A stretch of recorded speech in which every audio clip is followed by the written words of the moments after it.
o ABC da fé. Vamos ler Romanos 12, 3.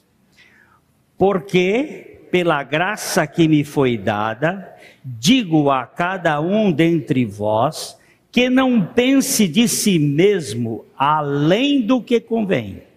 Antes, pense com moderação, segundo a medida da fé que Deus repartiu a cada um. Querido Pai, nós sabemos que Tu és o autor da palavra, que nós não podemos compreendê-la sem o Teu Espírito Santo. E nós rogamos que o Teu Espírito nos capacite tanto para falar como para ouvir a Tua palavra, a fim de que nós saiamos além da letra para ver a suficiência do Senhor Jesus. Eu clamo ao Senhor que Tu nos coloques diante do Teu trono de graça, com o nosso coração tomado por Ti, para nós sermos ampliados, alargados em nossa compreensão e em nossa fé diante do Senhor. Trabalha em nós, Pai. Glorifica o Teu Filho Jesus. Salva aqueles a quem Tu tens eleito desde a fundação do mundo. E nós rogamos que Tu nos enchas de profunda alegria nos nossos corações. Em nome de Jesus. Amém. O pecado é a incredulidade perante Javé Elohim no Velho Testamento ou perante Cristo Jesus no Novo Testamento. A fé vem pelo ouvir a pregação da palavra de Cristo. Jesus é o autor e, ao mesmo tempo, o executivo da fé. Ao ouvir a palavra de Cristo expressa na palavra, com o sotaque do Espírito Santo, o incrédulo é vivificado pelo poder de Deus e o avivado crê na palavra de Cristo como seu Salvador e Senhor. Vamos parar aqui um tiquinho só. A fé não é um atributo natural de qualquer ser humano. Ela é um dom de Deus.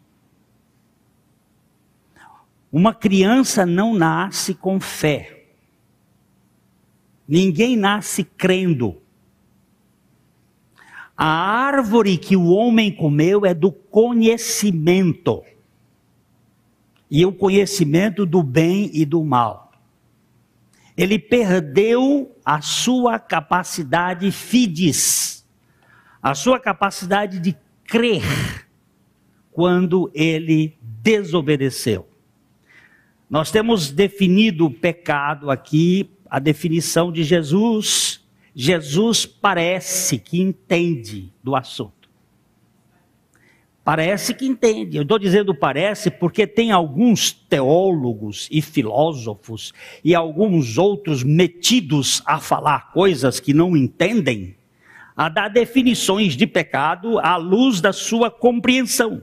Mas Jesus disse que quando o Espírito Santo viesse, convenceria o mundo do pecado, da justiça e do juízo. E definia o pecado. Do pecado, porque não creem em mim. Preste bem atenção o que Jesus disse. Você crê em Deus? Creio. Pois bem, você é irmão de fé dos demônios. Crês tu que há um só Deus? Faz o bem. Os demônios também creem e tremem. Mas você crê em Jesus Cristo? Agora aí muda tudo. Aí muda tudo. Porque nós já vimos aqui que a crase na língua portuguesa, por exemplo, o artigo a preposição a, quando elas se fundem, formam uma crase. A com artigo, com acento grave em cima. Aquela crase significa duas palavras ou duas categorias de palavra. A preposição e o artigo feminino que se juntaram, faz uma crase. A crase divino-humana é Cristo Jesus. Cristo, a natureza divina. Jesus, a natureza humana. As duas ficam uma dentro da outra, numa pessoa só. E como é que eu olho para Jesus e digo que ele é o Cristo? Quando Pedro disse isto, Jesus disse, foi meu Pai que revelou isso para ti. O que os homens dizem a meu respeito? Uns dizem que tu és João Batista, outros dizem que tu és Jeremias, outros dizem que tu és um dos profetas. E ele diz, e vocês? E Pedro disse, tu és o Cristo. Quando ele disse, tu és o Cristo, Jesus disse, não. Isso não é você que está dizendo. Isso foi meu Pai que falou para você. Você está vendo o que é revelação? É diferente de conhecimento. Revelação. É um assunto divino que você não enxerga aí. Então, o que é pecado? Não crer em Jesus, o Cristo.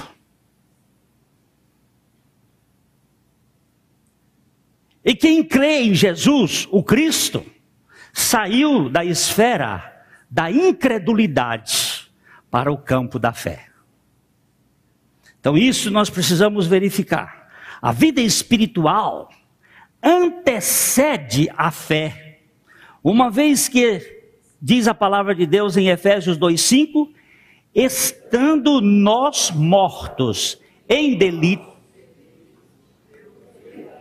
juntamente com Cristo, pela graça sois salvos. Efésios 2:5 diz, estando nós mortos em nossos delitos. Estando nós mortos em nossos delitos. A outra versão diz, e pecados.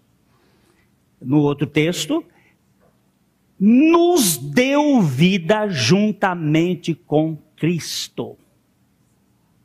Esta vida juntamente com Cristo não é a vida de Jesus de Nazaré junto de Maria. É a vida da ressurreição. Nos deu vida juntamente com Cristo. Isto significa que, ao Jesus ser ressuscitado dos mortos, eu quero dizer uma coisa, Jesus não ressuscitou dos mortos. Jesus nunca ressuscitou dos mortos. Você está dizendo isso? Estou. Jesus foi ressuscitado dos mortos pelo poder do Pai. Ele não ressuscitou, ele foi ressuscitado. Porque ele morreu. E ele, Deus Pai, nos deu vida, juntamente com ele. E aí, como é que vem essa vida? Pela pregação da palavra. Como foi que Deus criou o universo? Pela palavra. Como é que Deus regenera as pessoas? Pela palavra. Como foi que Jesus ressuscitou? Como foi que Jesus fez a ressuscitação de Lázaro? Como foi que Jesus fez a ressuscitação da filha de Jairo? Como foi que Jesus fez a ressuscitação do filho da viúva de Naim? Por favor, entenda, ressuscitação é uma coisa, ressurreição é outra coisa. Ressuscitação é fazer o morto voltar à mesma vida que ele tinha antes. Ressurreição é fazer o morto ter uma vida que ele não tinha antes. Jesus é o primogênito da ressurreição. Antes de Jesus ressuscitar, nem ser ressuscitado, ninguém ressuscitou. E aquele lá que morreu no tempo de Eliseu, e que jogaram o corpo dele, não, ele teve ressuscitação. Ele voltou a viver e depois voltou a morrer. Agora, Jesus ressuscitou dentre os mortos, no dia da morte dele, na hora que ele disse, nas tuas mãos entrego o meu espírito, tudo está consumado, houve um terremoto, os sepulcros se abriram e depois da ressurreição de Cristo, ressuscitaram os corpos dos justos que viveram antes dele em Jerusalém. E apareceram a muitos. E depois sumiram. Eles não morreram mais. Eles são o avant-première da ressurreição. E foram para o céu com Jesus. Ressurreição é uma coisa. Ressuscitação é outra coisa. E Jesus não ressuscitou. Ele foi ressuscitado. Pelo poder do Pai e do Espírito Santo. Agora, irmãos, nós estávamos mortos em delitos, e Ele nos deu vida. Como é que essa vida chega no ouvido de um morto? Pela pregação. Não é pelo ensino, é pela pregação. A diferença entre o ensino e a pregação é fundamental. A pregação é uma ousada proclamação de fé. O ensino é simplesmente afirmar aquilo que já foi dito. Aqui nós estamos fazendo as duas coisas, proclamando e ensinando.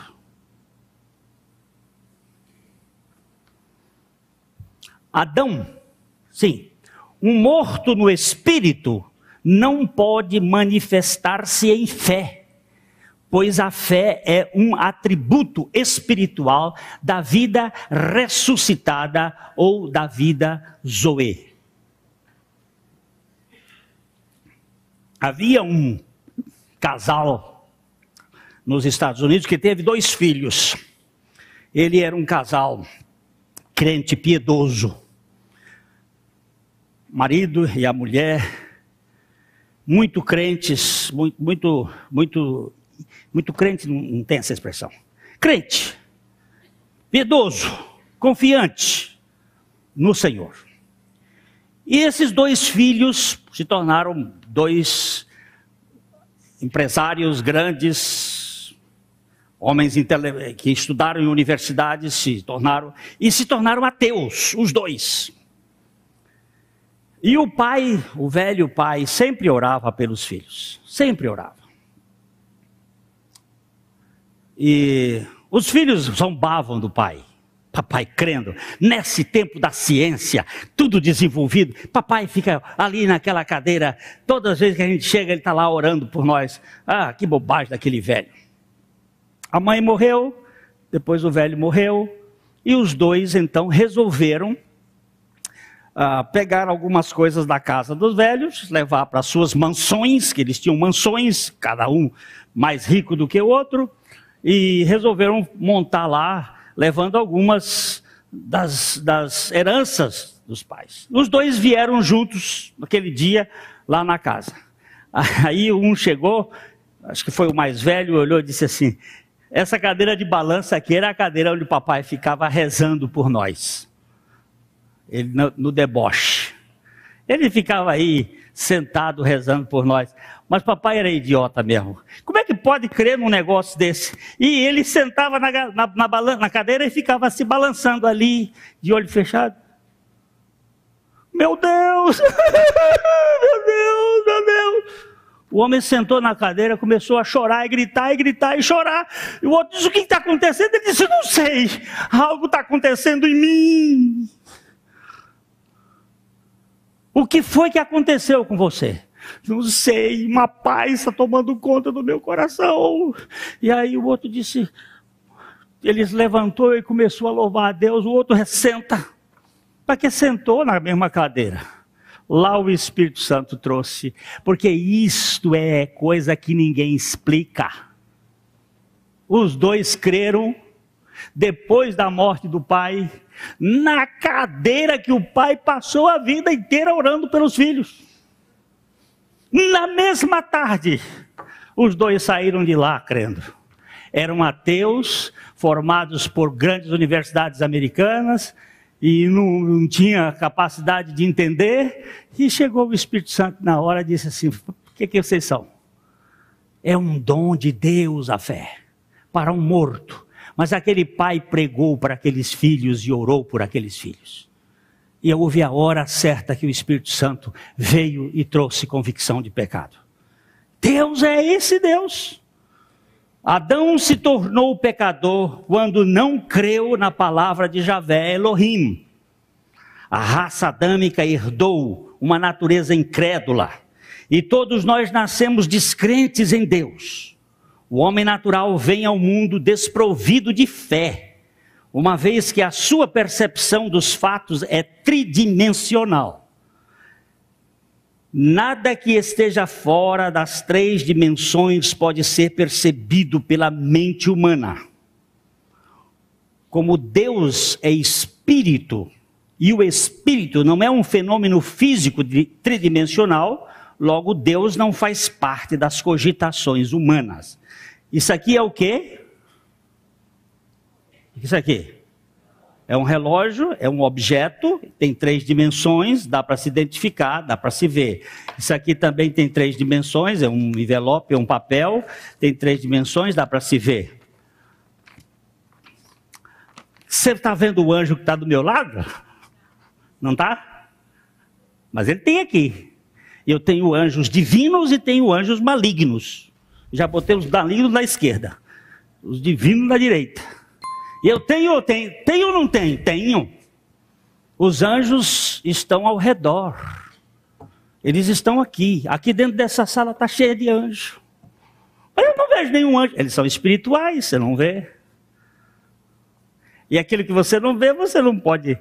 Você não sabia antes que Pasteur descobrisse pelo microscópio o que era micróbio? Você não sabia. Você metia o dedão na boca, cheio de micróbio, e ele contaminava você e você morria. Mas depois que começaram a ver as coisinhas miúdas, hoje os médicos lavam as mãos, depois dessa bendita gripe suína que veio aí, diminuiu em 50% as infecções hospitalares.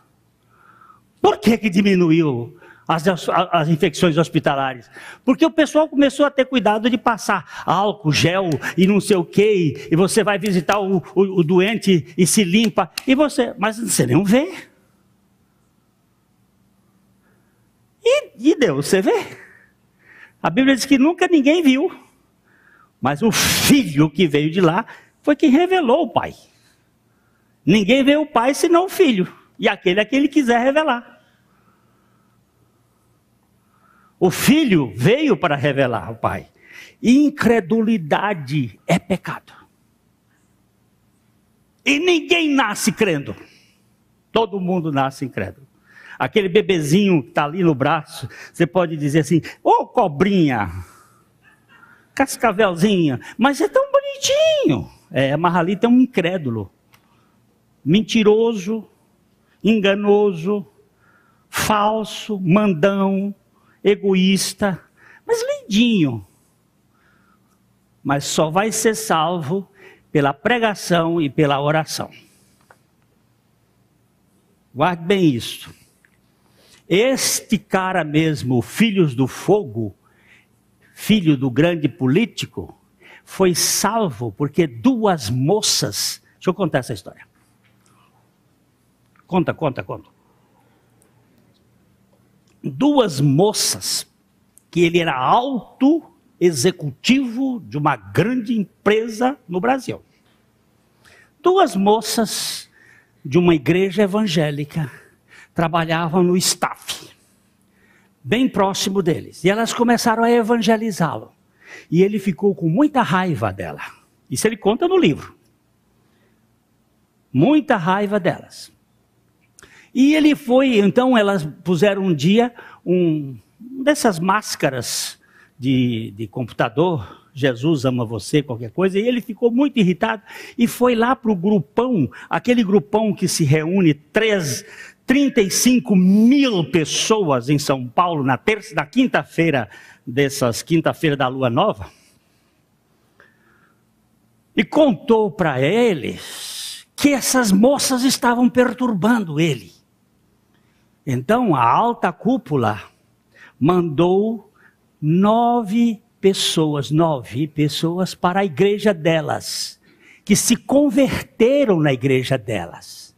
Eram satanistas vestidos de ovelha, convertidos para a igreja dela, 9. Eles começaram a fazer coisas, a orar e ter milagres, porque os poderes de Grayskull funcionam. Porque o poder da feitiçaria é fato. A maior parte dessa turma que está aí na televisiva, fazendo coisas, não se enganem. Jesus faz milagre? Faz. Mas não faz propaganda dos seus milagres. Nunca ele fez uma propaganda de milagre. Toda vez que você viu uma propaganda de milagre, você pode sair de perto porque não é coisa de Deus.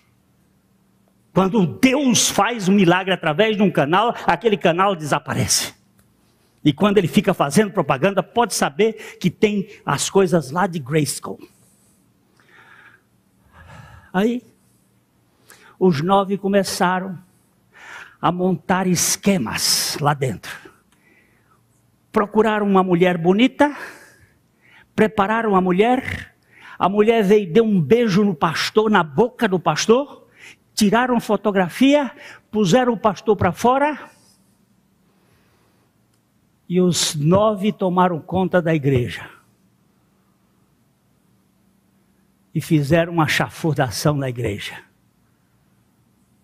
Mas só que Deus estava ouvindo as 2 menininhas que estavam orando. E ele foi salvo. O Daniel Marçal hoje é uma nova criatura. Mas o diabo estragou com a igreja. Com o sistema lá. Ele conta isso no livro dele. Vocês pegam o livro dele e vão ler. São 2 volumes dessa grossura. Para quem tem gosto, porque aqui nessa igreja nem o Peregrino se lê. Domingo passado eu fiquei perguntando quantos leram o Peregrino.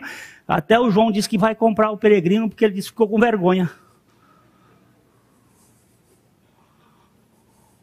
É um povo que não lê. Está aí. É no mercado o livro dele. E aí tem muita gente achando, e ele acabando com as igrejas. Vocês sabem de uma coisa? Eu tenho um irmão aqui, e ele está aqui hoje, que conhece bem a turma da gnose, e conhece bem a turma dos satanistas, e domingo passado tinham 2 aqui dentro, espreitando. Vai rir no inferno, meu amigo. Vocês estão amarrados em nome de Jesus. O homem forte foi amarrado. E o Senhor já venceu nele na cruz. Que conversa é essa? Que conversa é essa? Aqui está um fracote. Um pecador indigno. Que não está empurrando com a barriga, não, Senhor. Eu sou indigno, mas sou amado de Deus. Eu sou o pior, mas fui aceito no lixo por aquele que me apanhou. Não vem com essa história para cá de humanismo não, que eu já estou até aqui. Essa turma de capa preta, isso é da capeta mesmo. Vocês sabem o que é capeta? É capa preta. É a capinha curta. Agora vocês vão buscar e descobrir isso na internet, que é para vocês ficarem sabendo. Que é para não ficar aí enchendo a cabeça, está ajoelhando na igreja, botando os velhinhos para ajoelhar. Dona Íngrida, que tem problema no joelho, ajoelha.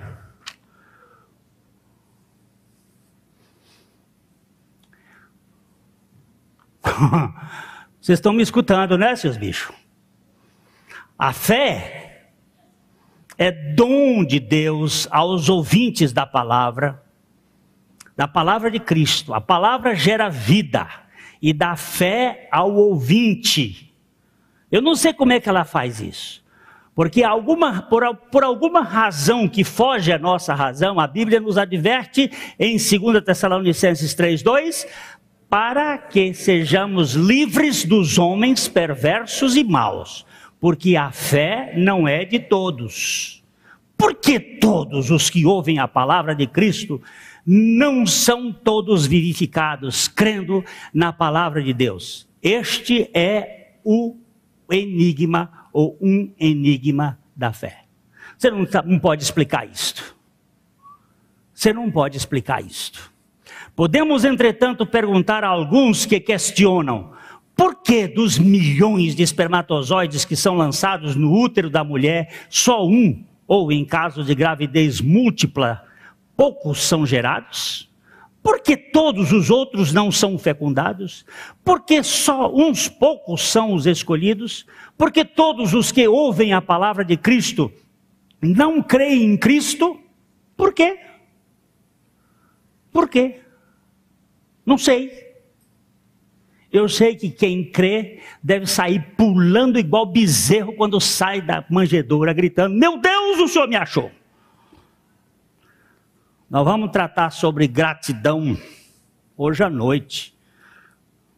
Eu tenho visto tanta gente ingrata dentro da igreja, tudo murmurante. Ô Edna, cadê você, Edna? Edna, vem cá, desce aqui, desce aqui. Enquanto Edna vem. Edna era uma murmurante, reclamadora da vida, que vivia entrevada. Deixa eu ver, agora vai ser assim. Contou para mim, eu boto na frente. Então não conta não, porque se contar, vem para frente agora para contar a história. Chega dessa história de ficar aí escondendo coisa.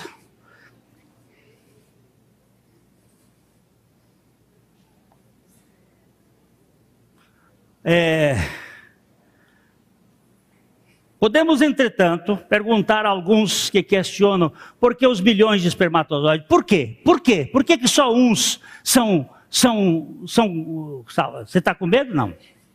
Tremeu ou não tremeu? Está tremendo. Conta para nós aqui o que você vivia tudo dolorido. Bota para aí. Eu vivia com dor no corpo todo, reclamava.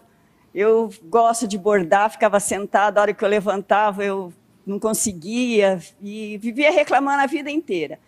Aí eu comecei a confessar que eu não tinha mais dor, que eu não tenho mais dor, e dando graças a Deus por isso, porque a gente fala que o coração está cheio, né? Então a gente confessa o que a gente tem, aí é pior. Então eu comecei a agradecer a Deus e eu não sinto mais dores. Às vezes eu fico sentado o dia todo bordando, eu levanto, não tenho dor nas pernas, não tenho dor nas costas, não tenho no ombro. Tenho uma netinha, brinco com ela, rolo lá na grama e não sinto dor nenhuma mais. Por quê? Porque quando alguém pergunta para mim, como você está? Eu falo, graças a Deus eu estou bem de saúde. E eu não sinto mais dores. Você diz assim, isso aí é bobagem? Não é bobagem. Bobagem é você ficar aí. Como é que você está? Ah, estou mais ou menos. É verdade. Aí o menos toma conta do mais e você, ó... Porque o negócio do ruim é sempre assim. Como é que você está? Eu estou como Deus quer. Mas esse como Deus quer é botando culpa em Deus. Dizendo assim, ó, ele não está aqui me abençoando. É o negócio da mulher que dormia. Como é que você está? Eu estou cheio de dores. Estou com bico de papagaio. Estou com joanetes. Então os bicos do papagaio, das araras, dos periquitos, das andorinhas, vem tudo para cima de você e você, para com isso, criatura. Você vai viver de que maneira? Não é pela fé na palavra? Olha, está doendo aqui o cotovelo, tá? Mas eu estou melhor do que eu. Está doendo, tá.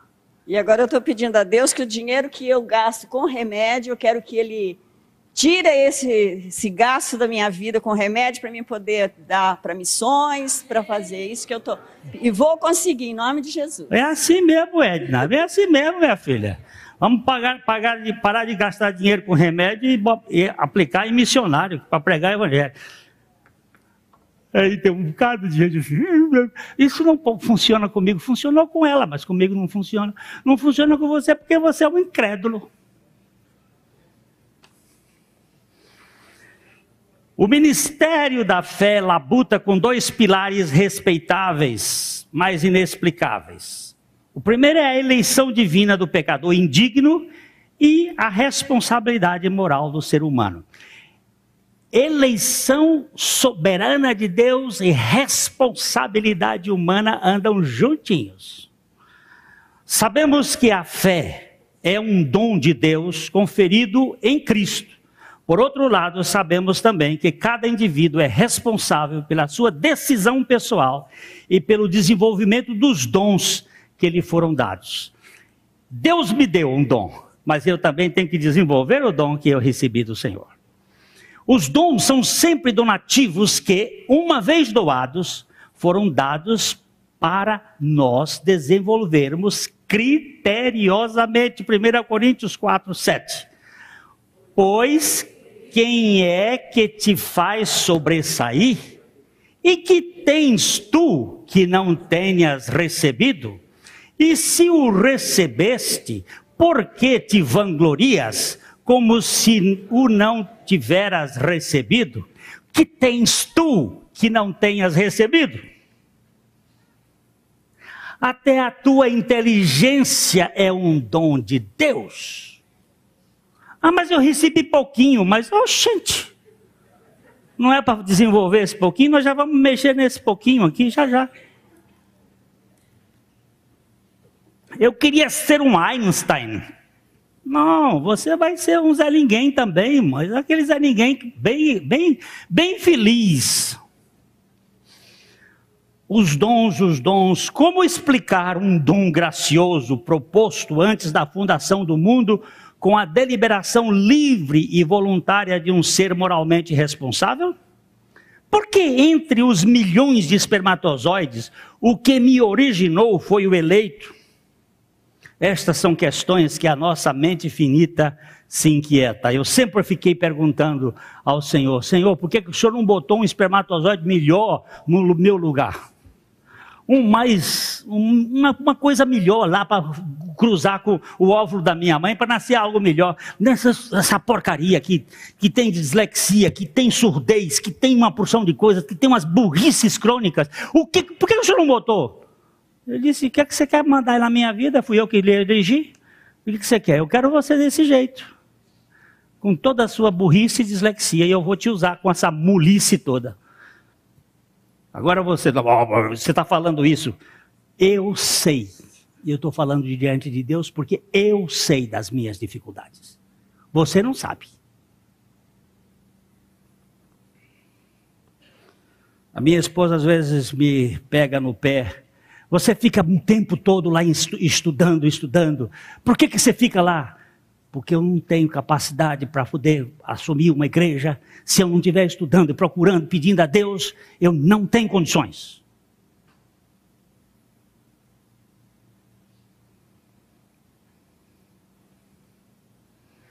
Não vejo a fé como natural no ser humano. Se nós já nascemos com fé, então não estaríamos mortos no pecado. Se a fé faz parte da natureza pecadora, com certeza a fé encontra-se conspurcada pelo pecado. Conspurcada é infectada,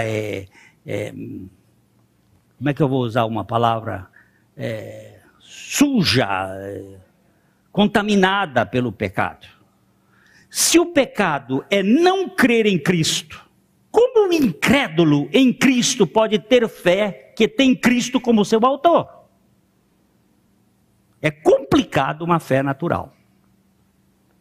É complicado.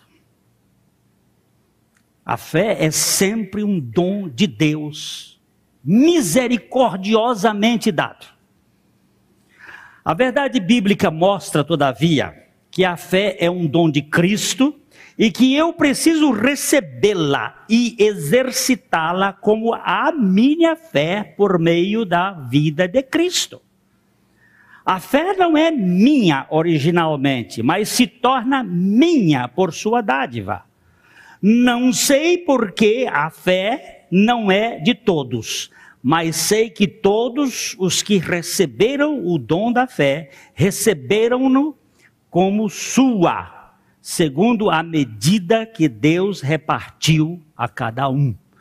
A fé não é sua, mas quando você recebe, vamos imaginar que uma pessoa deixa para os filhos uma certa importância. dá para cada filho uma importância. E aquele filho, aquele dinheiro não era dele, era do pai. O pai deu para os filhos, resolveu repartir em vida. Aqui, olha, toma aqui 500 mil para você, 100 mil para você, 300 mil para você. Mas por que o senhor botou 500 para um, 200, que já estou fazendo aqui a conta do outro. 200 para outro, 100 para outro. Por que o senhor não deu todo mundo igual? Porque eu quis fazer assim, eu sou o pai de vocês. Eu sou soberano. Ah, o senhor não me deu 100, só me deu 100, deu para o outro lá 500. Mas eu quis dar para ele 500. E aqui, quando ele deu 100 para esse aqui, já viu o que aconteceu. Nós vamos já para lá. Vamos para lá. Veja que a fé que vem de Deus é um dom. E que há um grau de fé concedida a cada pessoa. Pois a Escritura nos diz, em Romanos 12, 6... Tendo, porém, diferentes dons, segundo a graça que nos foi dada, se profecia, seja segundo a proporção da fé. Fé é um dom para a salvação, e a profecia é um dom dos salvos para a proclamação da palavra de Deus, segundo a dimensão da fé. Ninguém pode ser salvo sem fé. Ninguém tem fé, mas a graça de Deus vem e por meio da palavra a graça gera fé, porque pela graça sois salvos por meio da fé. Porque pela graça sois salvos por meio da fé. E isto não vem de vós, é dom de Deus. Isto que não vem de vós? A fé.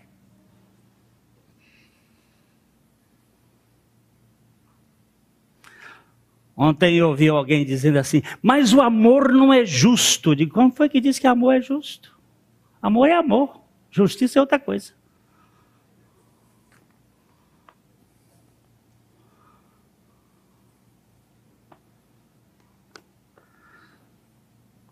A parábola dos talentos, na parábola dos talentos, Jesus explica que cada um dos envolvidos recebeu uma quantidade diferente. Um deles recebeu 1, o outro 2, e o terceiro 5 talentos. Ele não esclareceu o critério da divisão, mas elogiou o desempenho dos que multiplicaram os recursos e criticou aquele que sepultou o seu talento. Por que cada um de nós recebe os dons de Deus desigualmente? Por quê? Porque nem todos são iguais. Por quê? Esse é um quesito muito debatido pelos ambiciosos. Contudo, Deus continua soberano. Tem muita gente que fica braba. Por que ele não me deu o que ele deu para Paulo? Por que ele não deu? Quantos foram os apóstolos de Jesus escolhidos? 12. Quantos são os que ainda têm nome na história da igreja? Você sabe o que fez Judas Tadeu? Você sabe o que fez Tomé? Onde é que está Tomé? Diz que Tomé foi para a Índia. Alguns dizem na história que Tomé foi para a Índia. Diz que por isso que o cristianismo da Índia é duvidoso.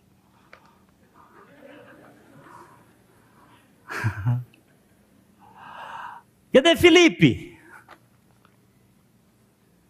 Por que só Pedro, Tiago, e nem Tiago, o livro de Tiago que está na Bíblia, dizem alguns estudiosos que não é do Tiago, o apóstolo de Jesus, é do Tiago, o irmão de Jesus. A gente sabe muito pouco de Tiago.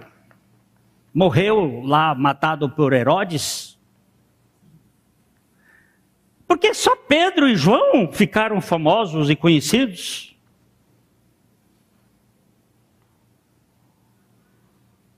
E por que um abortivo foi o que mais escreveu? O Paulo?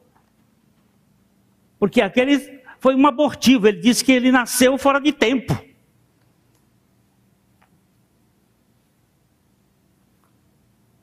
Por quê? Porque Deus quis. Ele não é soberano? A coisa que mais fere o nosso egoísmo é a soberania de Deus.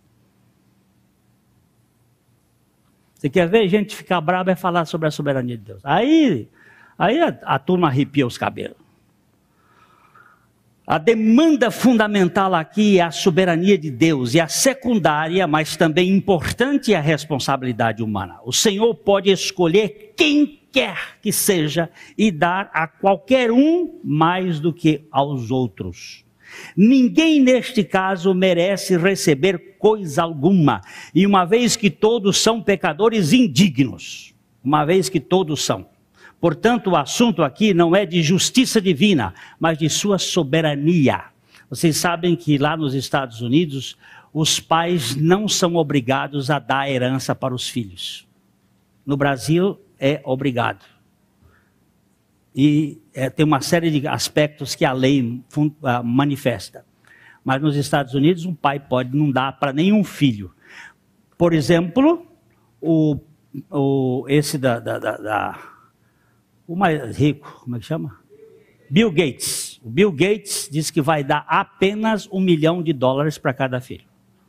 Só, pronto. Mas $1 milhão não é nada.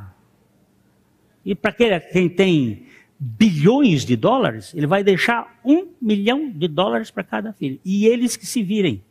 Porque ele disse, quando eu comecei, eu não tinha nem um centavo. E eles que se virem. Ele não é obrigado.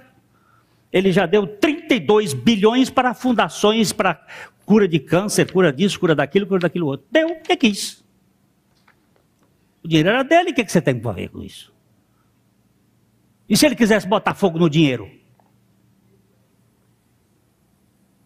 Mas não é justo. Mas ele é dono dele. É justo Deus salvar alguém? Não, é amoroso Deus salvar alguém. Deus não salvou por causa da justiça. Deus salvou por causa do amor. Porque Deus amou o mundo de tal maneira que Ele deu o seu Filho. Não foi a justiça. Foi o amor. Não é porque você merece ser salvo. É porque Ele lhe amou. Agora, por que Ele me amou e não amou o outro? Vai perguntar para Ele. Mas, ao invés de você perguntar para Ele, vai adorá-lo e dizer, Senhor, misericórdia. O Senhor virá o seu holofote para cima de mim? Eu só sei fazer o que não presta? Aí você vai ver o que é a alegria de gratidão.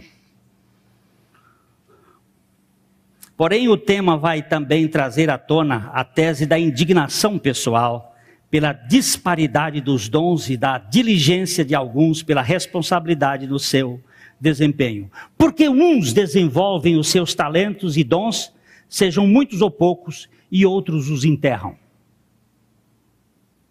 Por quê? Todos aqui têm dons. Todos aqui têm talentos. Porque uns desenvolvem e outros enterram. Essa é uma outra questão. O Espírito Santo não foi dado sob o regime do comedimento. Não existe meia pessoa do Espírito Santo. Nem ele vem a nós pela metade. João Batista entendeu isso muito bem ao dizer: pois o enviado de Deus fala as palavras dele, porque Deus não dá o Espírito Santo por medida. João 3,34. O Espírito Santo não foi dado por medida. Você não casa com meia mulher, nem com meio homem, você casa com um homem inteiro. Mas este homem pode lhe dar presentes por metade. Ele podia lhe dar uma joia de ouro muito caro, ele dá uma bijuteria. E você, o que você faz com a bijuteria? Fica alegre ou não? É, bijuteria. Ontem eu fiz um casamento e contei 4 histórias. Era para contar 5 histórias, mas não deu para contar a quinta. Eu disse, a quinta história é vocês que vão contar. Mas eu contei 4 histórias, rapidinhas, em papo. E uma das histórias que eu acho linda, que é contada por On Henry, um cientista, que ele mostra que o amor está esfriando das pessoas. O amor está acabando. Baseado no texto bíblico, que o amor vai esfriando de quase todos. E ele mostrando que a maior química do mundo, ele é um cientista, a maior química do mundo é o amor. Havia um casal pobre nos Estados Unidos, muito pobre. E eles, um pensou e o outro pensou. Eu queria dar um presente para o meu marido. E ele pensou, eu queria dar um presente para minha esposa no Natal. Mas eles não tinham dinheiro, estava uma crise muito forte. Aí ela tinha um cabelo muito lindo, cá embaixo. Lindíssimo o cabelo. Cabelo pesado. Ela disse, eu vou vender o meu cabelo e vou comprar uma pulseira de couro para o relógio do meu marido. Porque o relógio dele é um relógio de família, que vem de 3 gerações. E eu vou comprar essa pulseira para ele. Aí no dia do Natal, ela entra na sala com o cabelo cortadinho, curtinho, e é presente para ele. E a decepção foi maior porque ele tinha vendido o relógio para comprar 2 tiaras de tartaruga gravadas.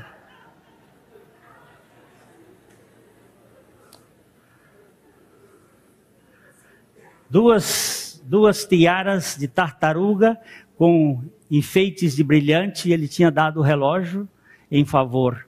Aí eu disse, um perdeu o cabelo, o outro perdeu o relógio, mas os 2 ganharam um afeto profundo, porque eles se deram um pelo outro por amor.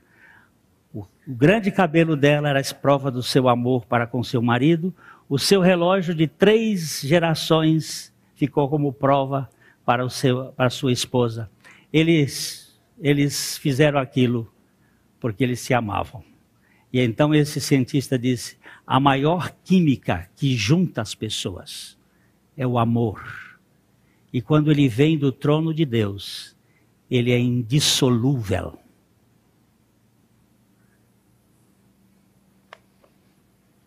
É coisa boa saber que Deus nos ama. Não foi por causa da justiça que ele me salvou, foi por causa do seu amor. A justiça entra aí no seu amor, porque o amor de Deus é justo.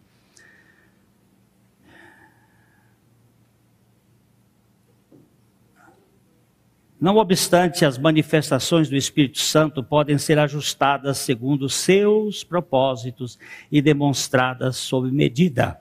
O Espírito Santo não é obrigado a conceder os mesmos dons a todos igualmente, muito menos outorgar porções iguais a cada um. Veja 1 Coríntios capítulo 12, verso 7. A manifestação do Espírito é concedida a cada um, visando a um fim proveitoso. Ele não é dado por medida, mas ele dá os seus dons segundo a proporção que ele quer dar. E você não tem que ficar com inveja do outro, porque o outro tem mais que você. Você tem que desenvolver aquele dom que ele lhe deu, segundo a proporção do dom da fé que ele lhe deu. Tem uma história aí que está correndo pela coisa de um galo. A mulher não tinha outra coisa para dar senão um galo para missões. E aí o pastor disse, o que eu vou fazer com esse galo? Vou fazer uma galinhada e mas não vai dar. Aí resolveu fazer uma rifa para o galo no rádio. E esse galo deu tanto dinheiro. E essa mulher, a única coisa que ela tinha era o galo. E sabe o que aconteceu? Uma organização no Canadá soube dessa história do galo da mulher. e resolveu dar para essa mulher uma casa, carro, geladeira, não sei o quê, não sei o quê, não sei o quê, não sei o quê. E ela deu. E o pastor Jeremias, lá da 8ª igreja de Belo Horizonte, começou a contar a história do galo. Sabe o que está acontecendo? Organizações internacionais ajudando missões por causa do galo. Um galo de uma mulher lá no interior da Paraíba, ele foi atrás dessa mulher, que a mulher deu o que tinha. O que ela tinha? Um galo. É a história daquele menino que só tinha 5 pães e 2 peixes. Quem é aquele menino? Não sei. Eu sei que ele matou a fome de toda aquela multidão, porque ele resolveu entregar o que tinha para o Senhor. E o Senhor é especialista em fazer coisas assim. E a parábola é, o que você tem? É um galo. Dá o galo para Deus, para ver se ele não faz um milagre aí. Até galo canta na cabeça de apóstolo para poder revelar pecado. Por que o galo também não pode fazer aí umas coisas mais bonitas? Muita gente... Na parábola de Jesus, a quantidade dos talentos foi diferente para os 3, embora 2 deles tivessem a mesma atitude. O que recebeu 2 e o que recebeu 5 talentos trabalharam para aumentar os talentos. Mas o que recebeu 1 ficou tão lento e azedo que preferiu enterrar o seu. Muita gente fica magoadinha porque acha que deveria receber mais do que ganhou. Esse ressentimento vai se refletir contra a soberania de Deus. Aquele que se sente vítima da injustiça acaba acusando o seu Senhor dos maiores absurdos e procurando desculpas para a sua indolência. Mateus 25, 24 e 25. Chegando por fim, o que recebera 1 talento, disse: Senhor, sabendo que és homem severo, que ceifas onde não semeastes, e ajunta onde não espalhaste, receioso, escondi na terra o teu talento, aqui tens o que é teu.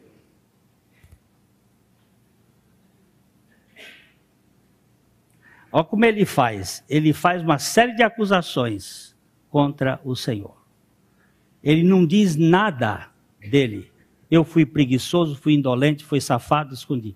Ele diz, eu receoso, sabendo que tu és um homem violento, um homem duro, um homem que colhe onde não planta. Que coisa! Todos nós somos igualmente pecadores, mas nessa igualdade ninguém é merecedor dos dons. A graça é a dádiva divina ao sujeito do maior demérito. Neste caso, nenhuma pessoa pode reivindicar o direito à graça, por maior que seja a sua abominação. O indigno não faz jus ao prêmio dos iguais em indignidade. Nem Deus é obrigado a dar igualmente aos desiguais que se igualam apenas na fealdade do seu pecado. Deus não é injusto ao dar a sua graça a quem Ele quer dar. Deixa eu falar isso aqui uma coisa. A salvação de Deus não é a obrigação de Deus. Ninguém tinha direito de ser salvo. Ninguém. Todos nós tínhamos direito de ir para o inferno.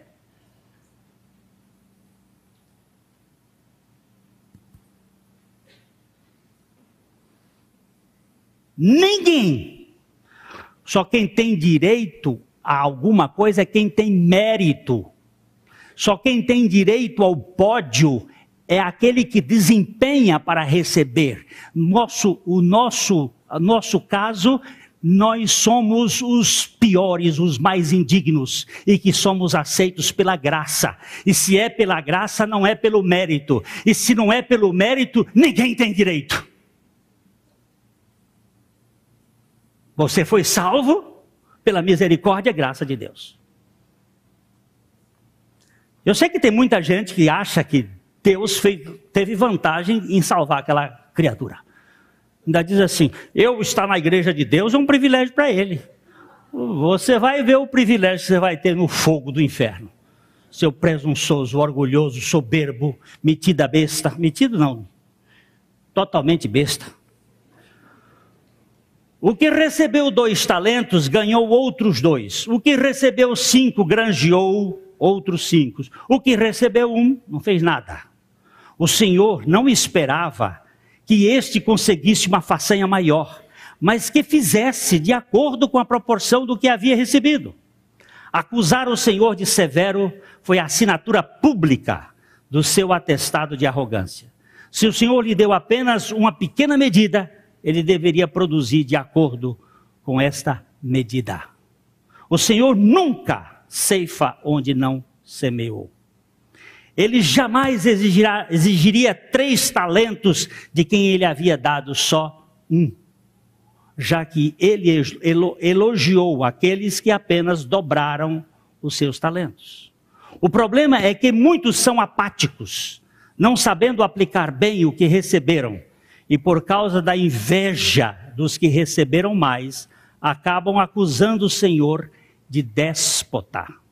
Eles dizem que o Senhor sempre requer mais do que dá. Os irmãos de José ficaram com inveja de José. Mas foi por causa daquela inveja que Deus teve misericórdia daqueles irmãos de José. Sabe por quê? Porque Deus mudou José de vizinhança.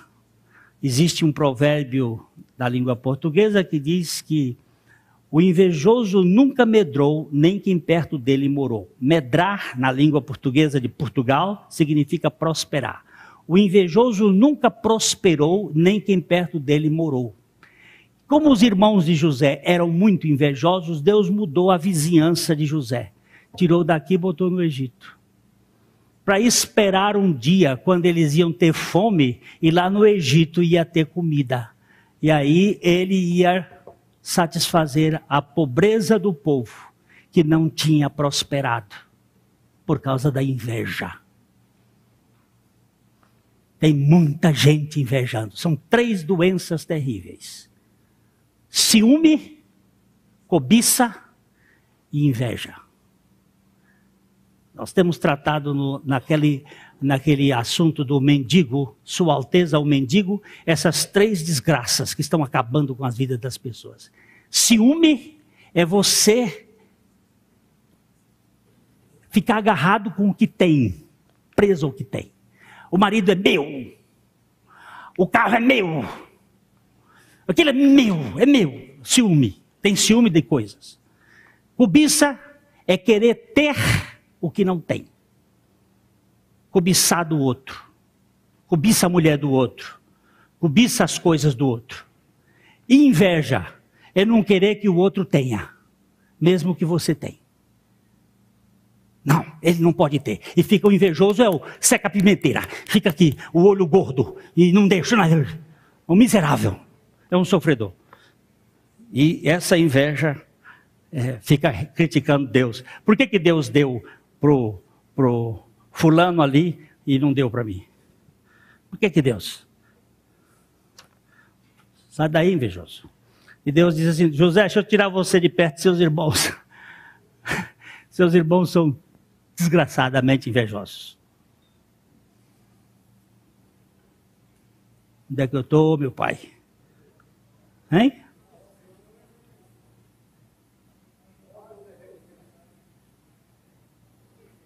Nós não devemos pensar de nós mesmos mais do que a medida da fé que o Senhor repartiu a cada um de nós.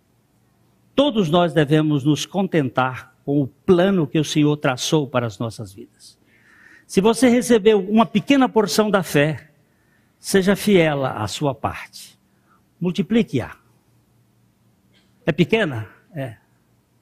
Se o Senhor nos dá uma cota de fé segundo a sua soberana graça, e nós devemos, com alegria, desenvolver a fé que nos foi dada para a glória de nosso Senhor Jesus Cristo. Paulo louvou os crentes de Tessalônica com essas palavras, em 2 Tessalonicenses 1:3. Irmãos, cumpre-nos dar sempre graças a Deus no tocante a vós outros, como é justo, pois a vossa fé cresce sobremaneira, e o vosso mútuo amor de uns para com os outros vai aumentando. A fé cresce. Jesus disse aos seus discípulos que a fé do tamanho de um grão de mostarda seria suficiente para remover uma montanha do seu lugar. Se a nossa fé é pequena, mas o nosso Deus é onipotente, podemos com essa pequena fé depositada neste Deus absoluto conseguir mais do que somos capazes de pensar ou pedir. Mateus capítulo 6, verso 30, ora, se Deus veste assim a erva do campo, que hoje existe e amanhã é lançada no forno, quanto mais a vós outros, homem de pequena fé.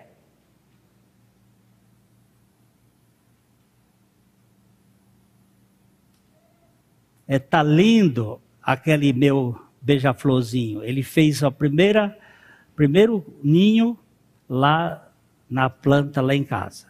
Faz 2 meses que ele tirou. Voltou de novo. E fez outro ninho, e nós mudamos a posição do galho, e ela fez de novo no lugar onde está, porque ela se sentiu segura ali. Eu disse, mas menino, mas essa bicha só faz pôr ovo agora? Já de novo está lá, pondo o ovinho, e ela ficou, a minha filha ontem foi tirar o retrato bem pertinho dela, tão bonitinha, e Deus cuidando dela. Eu não gosto de pombo, sabe por quê? São 7 toneladas por dia em Londrina, você já sabe de quê? E nossa cidade está ficando infestada de doenças produzidas por pomba. Mas o colibrizinho faz gosto a gente olhar.